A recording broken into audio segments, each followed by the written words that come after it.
Hola, buenos días. Continuamos con estos vídeos de lecciones de filosofía, principalmente del derecho. Vamos ya por la octava.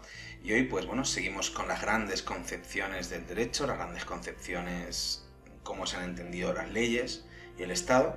Y concretamente hoy veremos el contractualismo de uno de los pensadores más importantes de la historia del derecho, que es Jean-Jacques Rousseau. Vamos a ello. Bien, pues Jean-Jacques Rousseau va a representar el contractualismo como gran teoría dentro del derecho, ¿vale? Y el contractualismo, como dice la palabra, las leyes se fundan en un contrato, ¿no?, de contractualismo o pacto social que hacen los ciudadanos. Todos los ciudadanos de algún modo nos ponemos de acuerdo para hacer las leyes o para obedecer cierto tipo de leyes o para fundar un tipo determinado de sociedad con un tipo determinado de leyes, ¿vale? Bueno, el gran representante, como os he dicho, del contractualismo va a ser este hombre de aquí, Jean-Jacques Rousseau, ¿no?, un filósofo. Realmente nació en Suiza, nació en Ginebra, pero bueno, pues la cultura en la que vivió y el lenguaje que utilizó para escribir sus obras es francés, así que pues se considera como un pensador francés, aunque realmente, ya digo, nació en Suiza, ¿no? De 1712 a 1788 fue un claro ilustrado, vivió en la época de la Ilustración y va a representar de alguna manera pues la Ilustración francesa, aunque ya veremos, va a estar. Para decir que Rousseau es un autor ilustrado hay que decirlo entre comillas, porque como veremos quizá no se puede decir, porque quizá, como digo, está enfrentado prácticamente a lo que significó la Ilustración. Ahora lo vamos a ver. Bueno, Jean-Jacques Rousseau, no vamos a entrar en su vida, fue una vida apasionante, pero vamos directamente a su obra. La obra principal, o por lo menos la obra principal con respecto al derecho, va a ser el Contrato Social, escrito en 1762, ¿vale? Se llama el Contrato Social o Principios de Derecho Político. Esta obra va a ser una gran inspiración para la Revolución Francesa. Como vemos, Rousseau va a ser, si tenemos que decir cuál es el filósofo oficial de la Revolución Francesa, diríamos que Rousseau, ¿vale? Rousseau es el gran inspirador de esta gran revolución contra el antiguo régimen. Bien, bueno, pues vamos a ver qué decía Rousseau. Bueno, pues Rousseau, al igual que Hobbes, si os acordáis, va a decir que el hombre, al comienzo de la historia, en un tiempo pasado, pues vivía en lo que se conoce como estado natural, ¿vale? Igual que Hobbes. Pero, al contrario que Hobbes, Rousseau no tiene una mala imagen del hombre en el estado natural. Si os acordáis, para Hobbes, el hombre en el estado natural era un hombre egoísta, los recursos eran escasos, entonces estaba en una guerra perpetua, todos contra todos, en el cual el hombre era un lobo para el hombre, ¿no? Homo homini lupus. Pues, para Rousseau es completamente lo contrario. Tiene la idea de lo que se ha conocido como la teoría del buen salvaje. El salvaje, el hombre que vive en el estado natural, es bueno. Entonces, los hombres que viven ahí, en ese estado natural, pues viven con total libertad, no tienen que obedecer leyes, no tienen que obedecer a nadie, y la naturaleza les da todos los bienes que necesitan, nada es de nadie, y todos viven felices, libres, sin ningún problema. Así que el estado natural, para Rousseau, es algo positivo, muy al contrario que lo que piensa Hobbes, y muy al contrario, como vamos a ver, de lo que piensan gran parte de los filósofos de su época, de la Ilustración. Bueno, pues este estado natural se pasa mediante un contrato, mediante un pacto, al estado civil, a la sociedad, exactamente igual que en Hobbes. Por eso aquí decimos que Rousseau es un contractualista, Hobbes también es un contractualista, porque dicen que la sociedad, el estado civil, surge por un contrato. La gente hace un pacto para llegar a este estado. ¿De acuerdo? Eso es lo que dice el contractualismo. Hay un paso de un estado natural siempre a un estado civil. Pero, sin embargo, mientras que para Hobbes este paso es positivo, porque si os acordáis, pues el estado civil, el leviatán, ¿no?, el monarca absoluto, lo que hace es garantizar la paz social, es decir, hace que los hombres no se maten unos a otros, por lo tanto, está bien que exista sociedad, porque si no el hombre se mataba y vivía fatal. Pues para Rousseau es lo contrario. Para Rousseau, el hombre, cuando llega al estado civil, cuando llega a la sociedad, el hombre se corrompe, se vuelve egoísta, avaricioso, violento, malvado, en fin, se corrompe radicalmente, ¿vale? De hecho, una frase muy famosa de Rousseau es esta: el hombre es bueno por naturaleza, como vemos, en estado natural el buen salvaje es bueno, y es la sociedad la que lo corrompe. La sociedad hace que el hombre, que es bueno, se vuelva malo. Como vemos, hay aquí un gran optimismo antropológico, que se llama, ¿no? Rousseau piensa que el hombre es bueno, mientras que Hobbes decíamos que era un pesimista antropológico, pensaba que el hombre era malo, ¿no? Pues aquí es al contrario, tiene un gran optimismo Rousseau con respecto al hombre, ¿vale? Bueno, pues esta idea de que la sociedad, ¿no? El Estado, es algo que degenera el estado natural, le va a enfrentar a todos los grandes pensadores de la Ilustración. Aquí tenemos el primero, a Voltaire, ¿no? Voltaire va a ser un gran ilustrado francés y va a ser el principal enemigo de Rousseau, va a ser el mayor crítico. De hecho, decía Voltaire que cada vez que leía a Rousseau le entraban ganas de andar a cuatro patas, ¿no? Como decir, claro, en el fondo, si la sociedad civilizada corrompe al hombre, pues lo que dan ganas es de volver a la naturaleza, volver a ser un animal, ¿no? De andar a cuatro patas como los animales, ¿no? Pues era una forma como Voltaire ridiculizaba a Rousseau, ¿no? Voltaire va a ser muy irónico, muy bromista en sus obras, y pues así lo criticaba, ¿no? Va a ser el gran enemigo por excelencia de Rousseau. Pero es que otros también, ¿no? Diderot o d'Alembert, sabéis, son los enciclopedistas, grandes representantes de la Ilustración francesa, pues claro, ellos veían en la civilización pues la llegada de lo mejor. Veían que con la civilización llegaba la ciencia, llegaba la tecnología, la sabiduría, la ilustración, ¿no? La cultura para todos. Pues claro, de repente Rousseau dice que no, que todo lo contrario, que la sociedad trae lo peor. Entonces claro, pues evidentemente esto no va con los ilustrados. Incluso acabó mal, llevándose mal con Hume. David Hume es un filósofo inglés que era muy majo, y de hecho cuando tuvo problemas Rousseau en Francia, pues se fue a Inglaterra y ahí Hume en su casa pues lo acogió y lo estuvo cuidando. Pero al final acabó muy mal con él porque Rousseau tuvo que ser un tipo complicado, un tipo caprichoso, era un tipo con cambios de humor muy radicales. Entonces pues llegó un momento en que Rousseau acusó a Hume de que estaba compinchado con sus enemigos y que en el fondo era un espía de ellos o algo así, y en fin, pues al final acabaron enfadados, incluso a pesar de que Hume pues le había ayudado mucho en la vida. Tuvo que ser un tipo muy extraño y quizá difícil de tratar, Rousseau. ¿Vale? Bueno, pues vamos, sigamos. ¿Cuál es entonces la causa de esta degeneración? ¿Por qué ocurre esto? ¿Por qué el hombre que es bueno por naturaleza se corrompe cuando llega a la sociedad? ¿Qué es lo que causa? Pues Rousseau lo tiene muy claro. La causa de todo es la propiedad privada. ¿Qué es esto de la propiedad privada? Pues un derecho que hoy en día nuestra legislación contempla, y la de prácticamente todo el mundo, y es que tenemos derecho a tener propiedad privada. Es decir, tenemos derecho a tener cosas que son nuestras, y que si alguien nos las quita, nos las roba, pues el Estado tiene que intentar que se nos repare lo que se nos ha robado, que se nos devuelva, o que se nos indemnice de alguna manera. ¿Vale? Pues ese es el derecho a la propiedad privada. Yo tengo derecho a tener cosas y que nadie me las quite. ¿Vale? Pues para Rousseau esto es la causa de todos los males de la sociedad. Y es la causa de que el buen salvaje se corrompa. ¿Por qué? Pues Rousseau va a analizar el origen de la propiedad privada. ¿De dónde viene la propiedad privada? ¿Cuándo vino eso? ¿Cuándo surgió la primera vez? Bueno, pues para esto escribe una obra también muy famosa, su famoso discurso sobre el origen de la desigualdad, de 1755, en el cual, pues como digo, estudia el origen de la propiedad privada. ¿Y cuál es ese origen? Vale, pues mirad, aquí esta imagen que os he traído, un poco pixeladilla, es una imagen real, es una imagen del catastro. Si tú vas a la página web del catastro, en España, pues es una página web en donde te dicen toda la propiedad que se tiene en España. Es decir, te sale un mapa y te dice todas las parcelas, cómo están divididas de todas las ciudades de España. Entonces tú puedes ver ahí tu terreno, el de tu casa, y comprobar, pues, de dónde a dónde llega, y esa será tu propiedad. Entonces, en el catastro está claramente definido de quién es cada tierra y de quién es cada cosa. Pero se pregunta Rousseau, bueno, ¿y de dónde viene? ¿Quién otorgó que cada terreno fuera de cada persona? ¿Quién se quedó con los mejores terrenos y quién con los peores? ¿Por qué? ¿No? Porque hay grandes terratenientes que tienen tierras, grandes hectáreas, y hay gente que no tiene, vive en un piso de 30 metros cuadrados que no puede ni vivir. ¿Por qué? ¿Quién ha repartido eso? Pues hay que ver cuál es el origen. Pues Rousseau además lo expresa de una manera muy irónica y muy bonita, de la siguiente manera. Dice, mira, la propiedad privada surgió cuando de repente alguien dijo que este terreno es mío. De repente vamos a suponer que aquí llega este hombre y dice, pues mira, este terreno aquí, que está en todo lo alto de las montañas, tiene muy buenas vistas, está muy bien, pues esto es mío. De repente alguien dice que esto es mío. Y dice Rousseau, y de repente hay otra persona tan tonta como para decirle, vale, de acuerdo, estoy de acuerdo en que esto sea tuya. Bueno, como veis, esta foto la he cogido, no es de nadie en especial, no sé quién es este hombre, simplemente pues me parecía alguien con una cara de tonto considerable, con este color de piel y con este pelo, pues tiene que ser alguien tremendamente tonto, muy muy tonto. Pues eso es, así surge la propiedad privada. Cuando alguien dice, esto es mío, y otro dice, vale, de acuerdo, pues para ti. Claro, entonces dices, pero bueno, ¿qué tontería es esta? Llega alguien y dice, alguien un poquito más espabilado que este, y dice, oye, porque esto es tuyo, oye, que yo estoy aquí y que a mí también me gusta este terreno, ¿por qué de repente este terreno va a ser tuyo? ¿A cuento de qué? ¿Por qué tú tienes más derecho sobre este terreno que yo?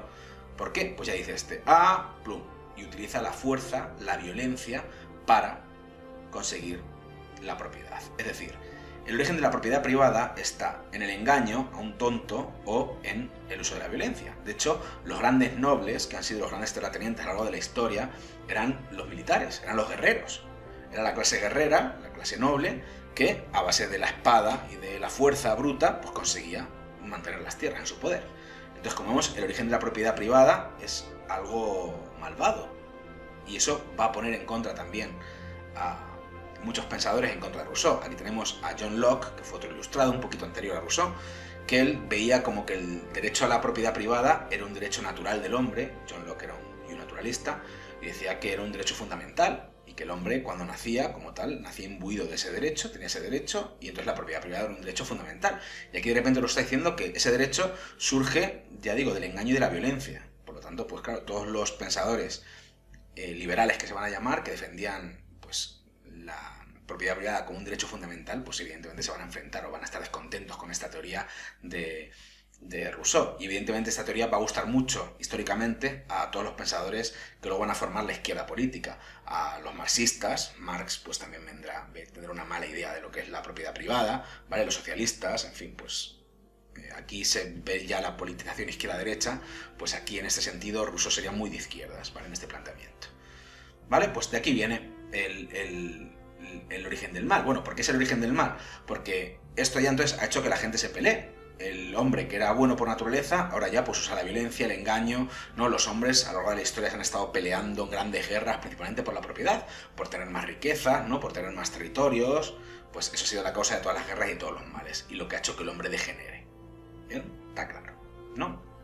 Vale, entonces, ¿qué hacemos? Decimos, bueno, pues la propiedad privada ha hecho que el pacto social que hemos hecho sea terrible y que el hombre natural que vivía feliz ha degenerado y es lo peor. ¿Qué hacemos ahora?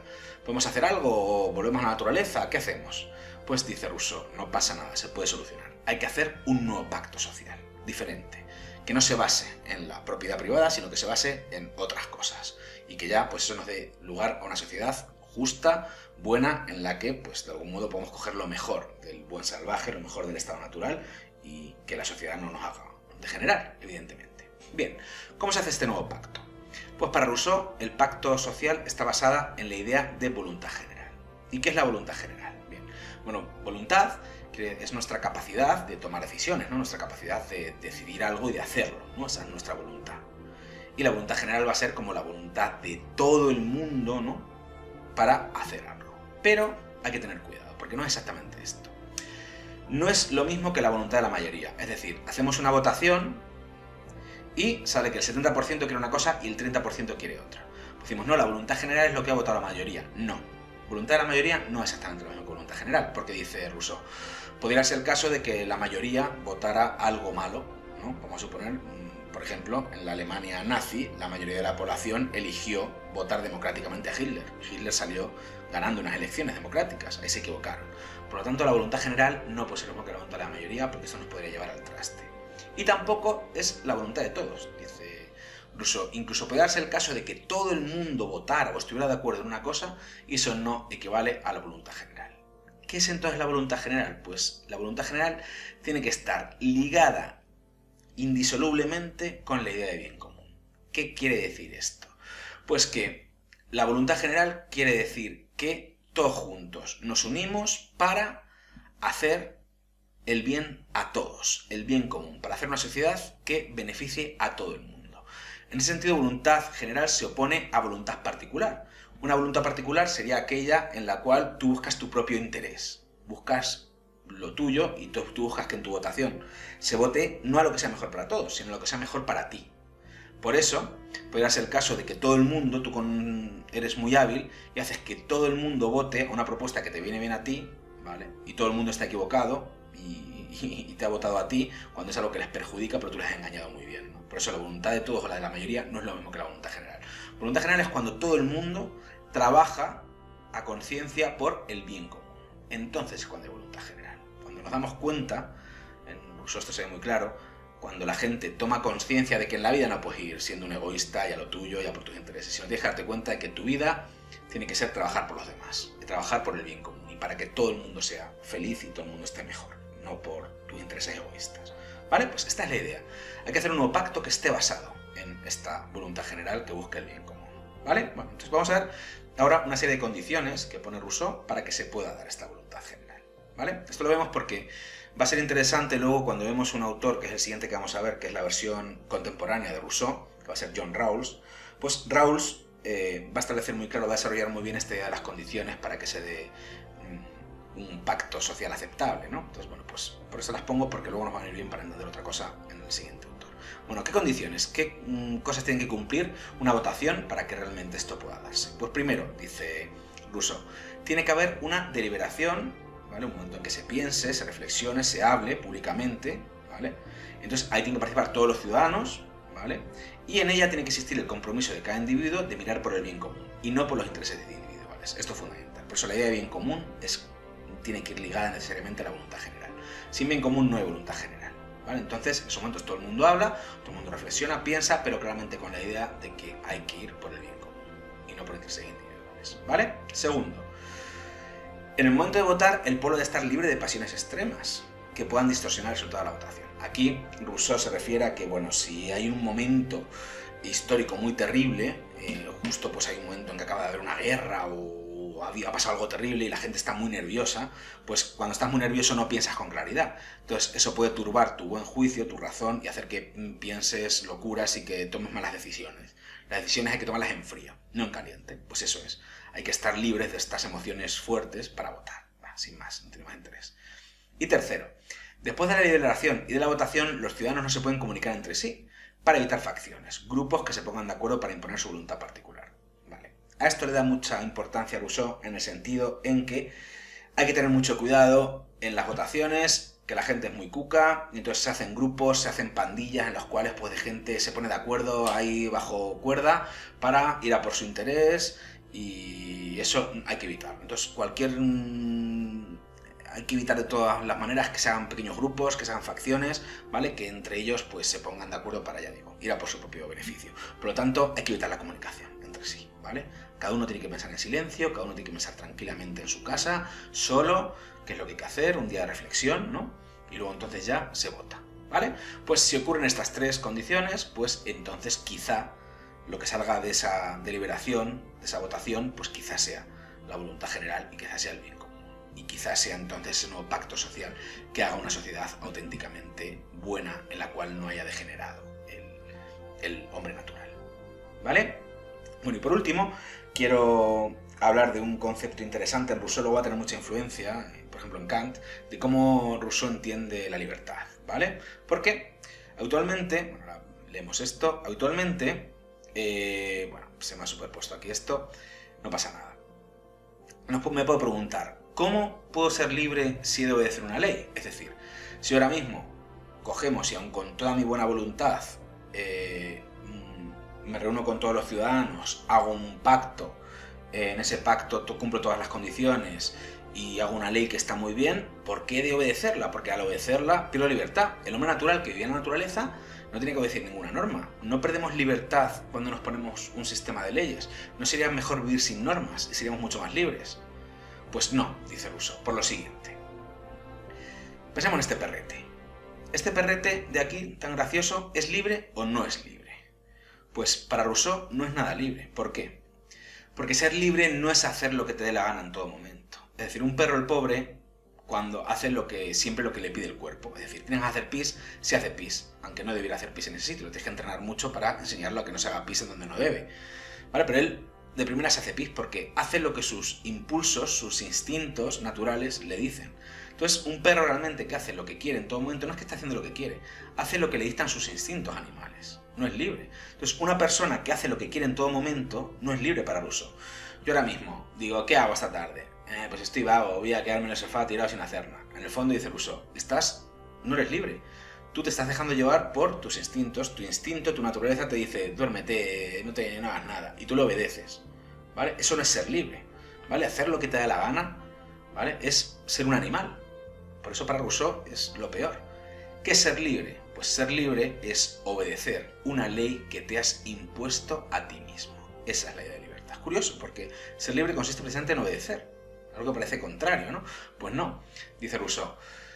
Tú, por ejemplo, dices, quiero ponerme cachas para este verano, entonces quiero ir al gimnasio, ¿vale? Y me impongo la ley, yo, de ir al gimnasio todos los días.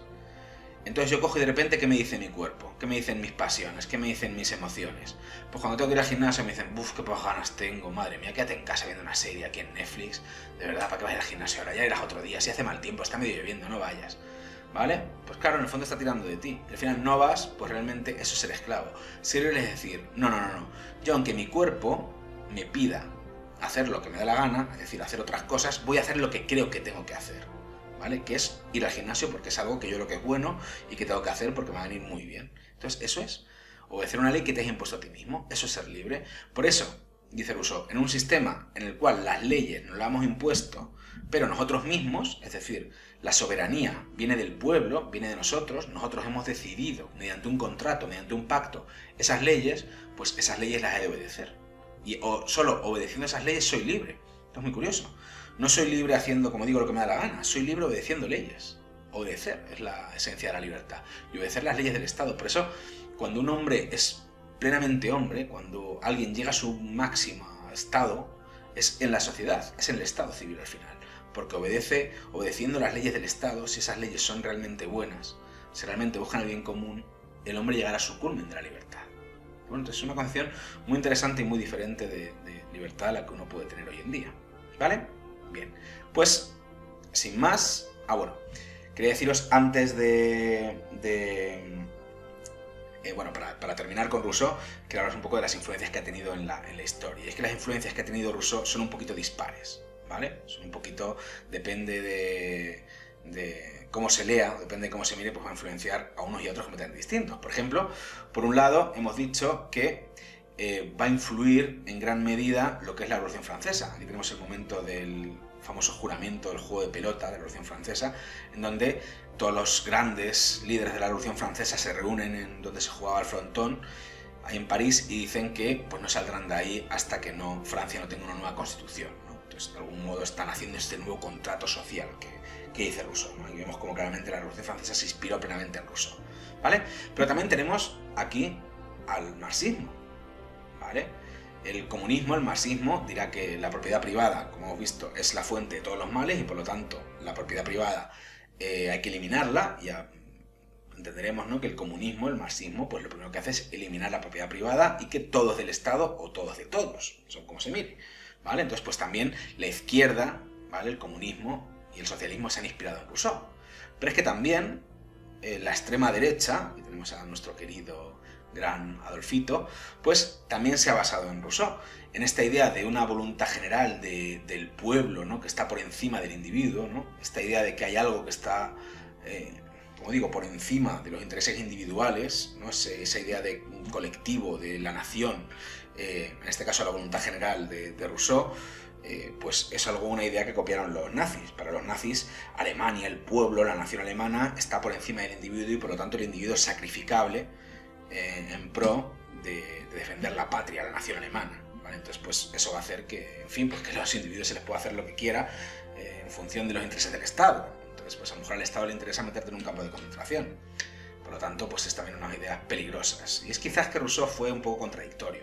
Rousseau te dice unas cosas, luego otras, y fue original, pero ya digo, da pie a demasiadas lecturas quizá. Y lo han cogido por todos los bandos, ¿vale? Por todos los lados se lo puede interpretar, porque quizás es culpa suya, ¿no? Ser un poquito contradictorio. Un poco raro, Rousseau, ¿vale? Pero bueno, sin más. No obstante, sus influencias fueron grandísimas, ¿no? Es uno de los grandes filósofos de la historia. Y también, bueno, evidentemente se me olvidaba decir, pues evidentemente las influencias más positivas han sido en nuestro sistema parlamentario democrático. Va a ser el gran inspirador de la democracia contemporánea en la que vivimos. Aquí tenemos el Parlamento español y evidentemente por Rousseau esta idea de que la soberanía parte del pueblo y de que el bien común pues son ideas que han quedado muy en nuestra política y que bueno, pues hoy en día pues de algún modo se siguen defendiendo. O sea que también evidentemente sus influencias van a ser muy buenas en este sentido, ¿vale? Y sin más, pues espero que os haya gustado, sea útil, me podéis preguntar lo que queráis, cualquier duda, y pues espero que os haya gustado, que por lo menos no os haya hecho muy aburrido. Sin más, hasta luego.